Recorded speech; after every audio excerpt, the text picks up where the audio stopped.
اللہ ہمارے لیے کچھ چیزوں کا انتخاب کرتا ہے اور وہی دینے والا ہے، اور وہی کسی کو کسی چیز سے محروم رکھنے پر قادر ہے۔ اس لیے ہر چیز اللہ کی طرف سے ہے۔ جب اللہ نے نبوت عطا کی تو انہیں چنا جنہیں وہ اس عظیم منصب کے لیے منتخب کرنا چاہتا تھا، اور ان میں سب سے بہترین ہمارے نبی ہیں۔ ہمیں یہ بات جاننی چاہیے کہ اللہ نے جن لوگوں کو چنا انہیں بار بار آزمائشوں سے گزارا۔ اگر آپ یہ سمجھتے ہیں کہ آپ کی زندگی میں مسائل، مشکلات، مصیبتیں یا آزمائشیں ہیں، تو آپ کو ان لوگوں کی زندگیوں کو دیکھنا چاہیے جنہیں اللہ نے ہم سے بلند مقام پر رکھا، یعنی انبیاء علیہم السلام۔ یاد رکھیں کہ رسول اللہ نے فرمایا کہ اللہ کے نبی سب سے زیادہ آزمائے جاتے ہیں، پھر وہ جو ان کے قریب ہوتے ہیں، پھر وہ جو ان کے قریب تر ہوتے ہیں، اور اسی طرح سلسلہ جاری رہتا ہے۔ اگر آپ زندگی میں بہت سی مشکلات کا سامنا کر رہے ہیں لیکن آپ مومن ہیں تو یقین جانیے یہ ایک اچھی علامت ہے۔ جب اللہ اپنے بندے سے محبت کرتا ہے تو اسے آزمائش میں ڈالتا ہے۔ یہ آزمائش آپ کو اللہ کے قریب کرنے کے لیے ہوتی ہے، آپ کے دل کو نرم کرنے کے لیے اور آپ کو بہتر انسان بنانے کے لیے ہوتی ہے۔ اس کا مقصد یہ ہے کہ آپ اپنی ذمہ داریوں کے بارے میں زیادہ محتاط ہو جائیں، گناہوں سے بچنے کی کوشش کریں، اور جب بھی کہیں غلطی ہو جائے اللہ سے معافی مانگیں اور اللہ کی رحمت پر امید رکھیں۔ حضرت زکریا کی کوئی اولاد نہیں تھی اور وہ اولاد کی خواہش رکھتے تھے۔ ان کی عمر کافی زیادہ ہو چکی تھی، مگر پھر بھی انہوں نے دعا کی۔ اکثر ہم میں سے بہت سے لوگ جب شادی کے بعد اولاد نہیں ہوتی تو مایوس ہو جاتے ہیں۔ وقت گزرنے کے ساتھ انہیں یہ خیال آنے لگتا ہے کہ شاید اللہ ہم سے ناراض ہے، میں دعا کر رہا ہوں لیکن اللہ میری دعا قبول نہیں کر رہا۔ ایسے خیالات مومن کے دل میں نہیں آنے چاہیے۔ ہمیں یہ سمجھنا چاہیے کہ اللہ جو کچھ بھی ہمارے لیے مقرر کرتا ہے وہی ہمارے لیے بہترین ہوتا ہے۔ اولاد کے لیے دعا کرنا غلط نہیں ہے، لیکن سوچئے اگر اللہ ہمیں ایسی اولاد دے جو نافرمان ہو، ایسی اولاد جو زندگی میں ہمارے لیے شرمندگی اور مصیبت کا سبب بنے، ایسی اولاد جو دین سے دور ہو اور والدین سے جھگڑا کرے، تو اللہ بہتر جانتے ہیں کہ ہمارے لیے کیا بہتر ہے اور کب بہتر ہے۔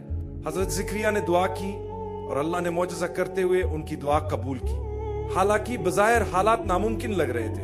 اگر اللہ حضرت زکریا کے لیے معجزہ کر سکتا ہے تو ہمارے لیے بھی کر سکتا ہے۔ میں نے ایسے لوگوں کو دیکھا ہے جن کے 8، 10، 14، حتیٰ کہ 20 سال بعد اولاد ہوئی۔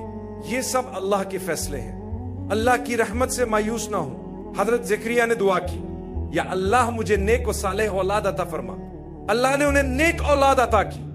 میں ایک اور اہم پہلو پر بات کرنا چاہتا ہوں جو حضرت مریم کی کہانی سے جڑا ہوا ہے۔ جب انہیں حضرت عیسیٰ کی ولادت کی خبر ملی تو وہ پریشان ہو گئیں کہ لوگوں کو کیا جواب دیں گی۔ یہ بہت بڑا مسئلہ تھا، معمولی بات نہیں تھی۔ میرے بھائیوں اور بہنوں، انہوں نے کیا کیا؟ انہوں نے اللہ سے رہنمائی مانگی۔ اللہ نے ان سے فرمایا کہ خاموش رہو، صبر کرو اور ثابت قدم رہو، ہم تمہاری مشکل آسان کر دیں گے۔ لوگوں نے ان پر جھوٹے الزامات لگائے کہ وہ بغیر نکاح کے ماں بننے والی ہیں۔ کسی پر الزام نہ لگائیں، ہو سکتا ہے وہ اللہ کے کتنا قریب ہو اور آپ کو پتہ بھی نہ ہو، اور ہم اپنی نادانی میں سزا کے مستحق بن جائیں۔ اللہ نے حضرت مریم کو حکم دیا کہ وہ خاموش رہیں اور صرف اشاروں سے بات کریں۔ اللہ نے خود ان کی بے گناہی کو ثابت کیا۔ بچے نے خود بول کر ان کی سچائی بیان کی۔ دیکھیں خاموشی کتنی قیمتی ہے۔ خاموشی نے ایک معصوم انسان کو کس طرح سہارا دیا۔ کبھی کبھی آپ پر لگائے گئے الزامات اتنے بڑے ہو سکتے ہیں کہ انہیں صرف اللہ ہی صاف کر سکتا ہے۔ فکر نہ کریں، صبر سے کام لیں، حالات کو سہنے کی عادت ڈالیں اور امید کا دامن نہ چھوڑیں۔ وہ دن ضرور آئے گا جب آپ مکمل خوشی کے ساتھ مسکرا رہے ہوں گے۔ بدترین صورت میں ہم قیامت کے دن پہنچیں گے اور اس صبر کا اجر دیکھیں گے جو ہم نے برداشت کیا تھا۔ تو فیصلہ کریں کہ آپ کس طرف ہونا چاہتے ہیں۔ کیا آپ ان لوگوں میں شامل ہونا چاہتے ہیں جو دوسروں پر الزام لگاتے ہیں، یا ان میں جو صبر کرتے ہیں اور اللہ کی رضا کے لیے خاموش رہتے ہیں؟ اللہ ہمیں ثابت قدمی عطا فرمائے۔ قرآن کی کئی آیات میں اللہ اپنے معجزات دکھاتا ہے، جیسے کہ بدر کے وقت اللہ نے فرشتوں کو بھیجا۔ اللہ فرماتا ہے یاد کرو بدر کے وقت جب تم کم تعداد میں تھے، اللہ نے تمہاری مدد کے لیے فرشتے بھیجے۔ اللہ فرماتا ہے میں نے تمہارے لیے 3000 فرشتے بھیجے، لیکن اگر تم صبر اور تقوی اختیار کرو گے تو میں 2000 مزید فرشتے بھیجوں گا۔ جس سے وہ